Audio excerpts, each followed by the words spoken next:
Hello mga co-adventurers! Hulaan natin, nasan tayo ngayon? Of course, nasa garden. And it's not just an ordinary garden. It is my mother's garden.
Here in my mom's garden, and today is a special vlog because this is dedicated to my mother.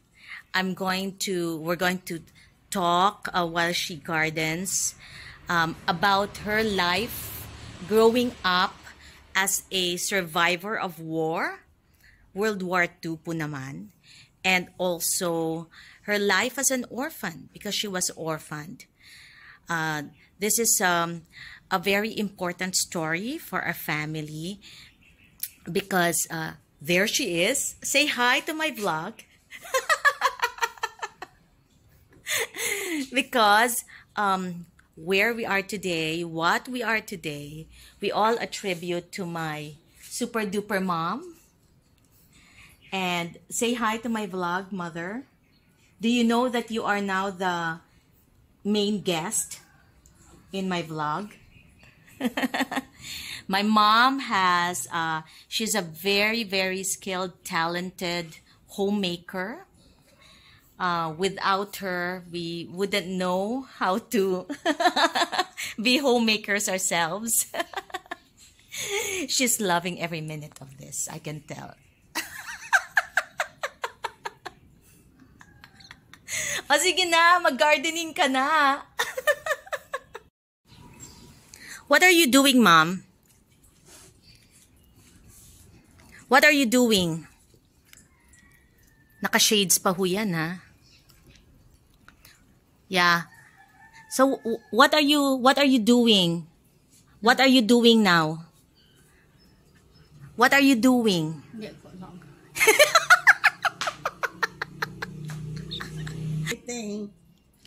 Oh, just appreciating. Yes, it's beautiful. Last week, they were small. Now they are so big. Really? They were small last week? See how God takes care of this creation. Yeah. See? It's really God's way of taking care of His creation.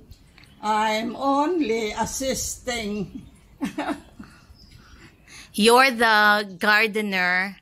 God is the bloomer. He is the master creator. The master gardener. Of all things beautiful, great and small. Okay, Ma. Can you tell us how it was growing up during the war? How old were you when the war broke out? How old were you when the war broke out? 7 to 8 years old.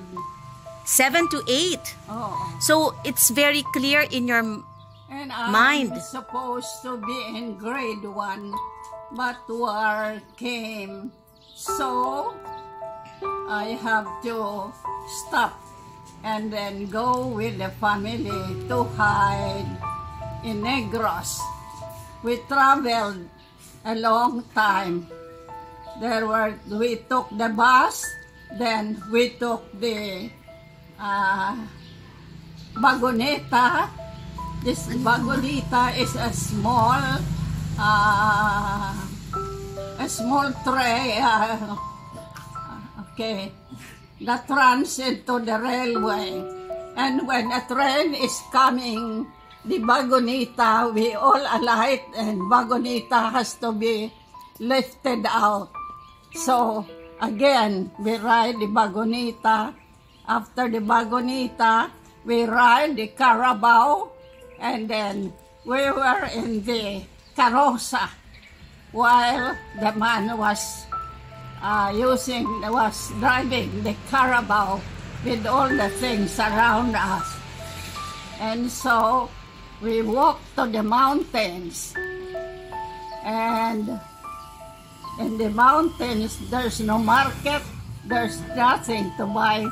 So every day the men, my father, my brother, the old one, my cousins, they all went to the mountain and hunt. So whatever they could hunt, sometimes wild pig, which is a very good kind of, the meat is very good. So we have meat, pork, which is wild for the whole week.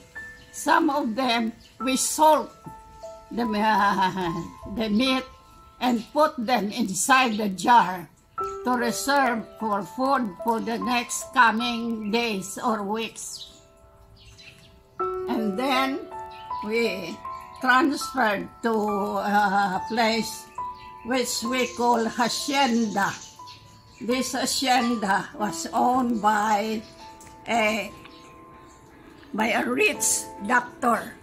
So my father was working in the hacienda for food and does not even know it.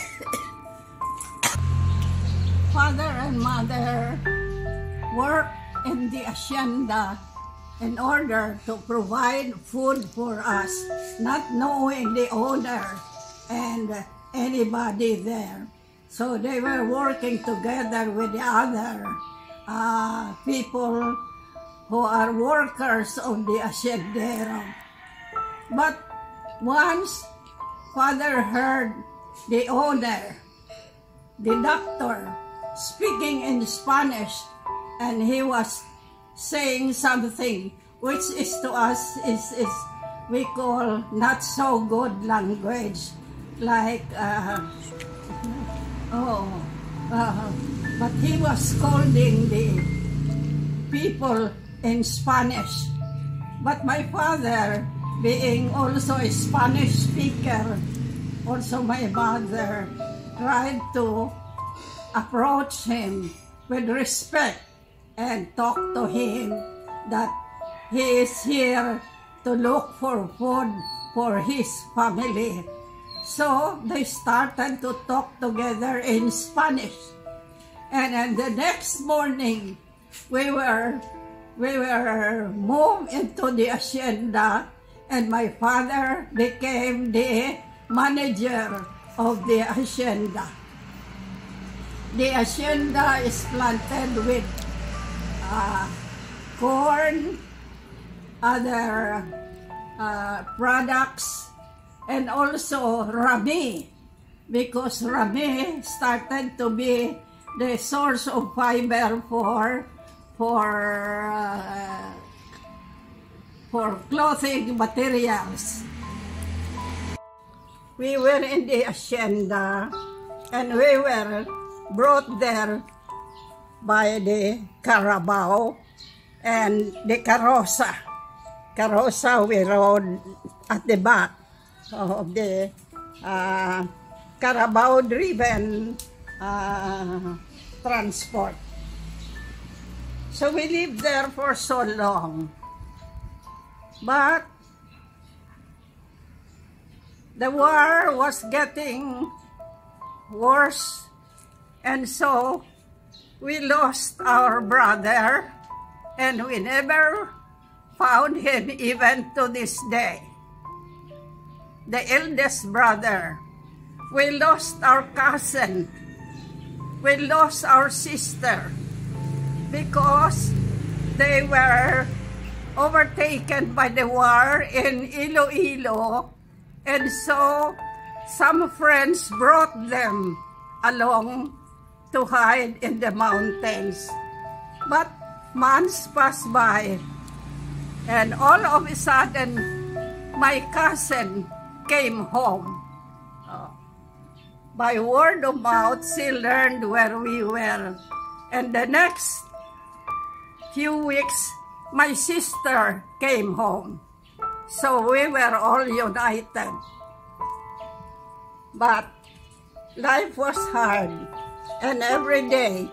So my father started to raise chicken and pigs, and then turned the place into,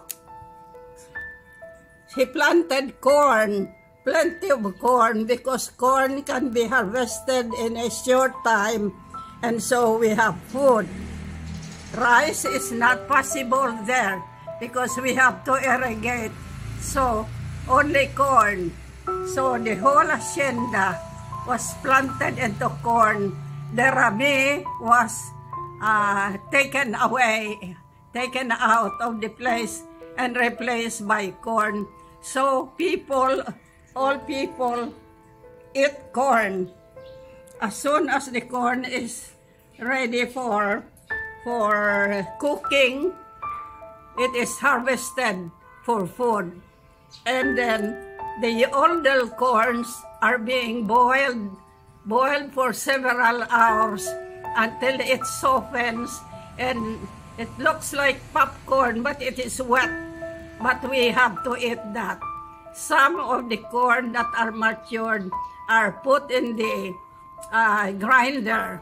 The grinder is made of stones put together with a hole at the center.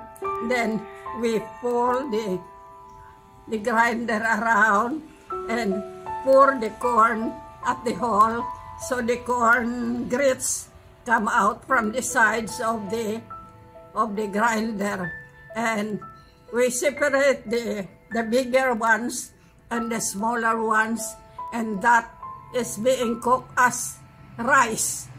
But it has a separate way of cooking. Clothing materials was not available during the war, so we have to invent something in order to cover ourselves, because everybody had no more clothes to wear. With the war going on, all the clothes became tattered and no longer useful, cannot protect the body anymore. So the people started to use sackcloth.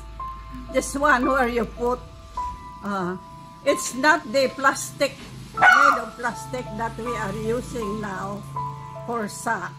It is made of fiber, which is very rough and itchy. And, we call it Jute. raffia or whatever. Okay. Raffia. Not jute? So they just bear a hole at the end of the sack and put it inside the body. Put a hole at the side to arm the. So it dresses ourselves, but it is very. It's not good for the skin. We develop all sorts of scabies and things like that. Skin diseases was very rampant. Also, what you call this for the hair? Kuto? Lice. Louse. So, the people became lousy. And almost everybody, even the children, became lousy. We did not have soap, so we have to get a certain kind of vine from the forest and then chop it until it can become, it can also wash the clothes. We call it hinaki, but it is a kind of vine from the forest. And then also for sometimes for root crops, people would dig something from the ground and use it for food.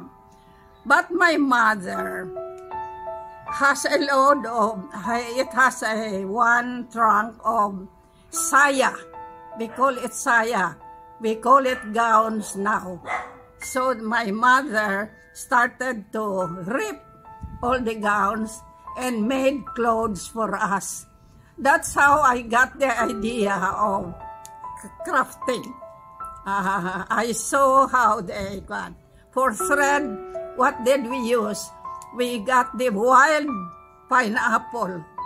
They grow profusely.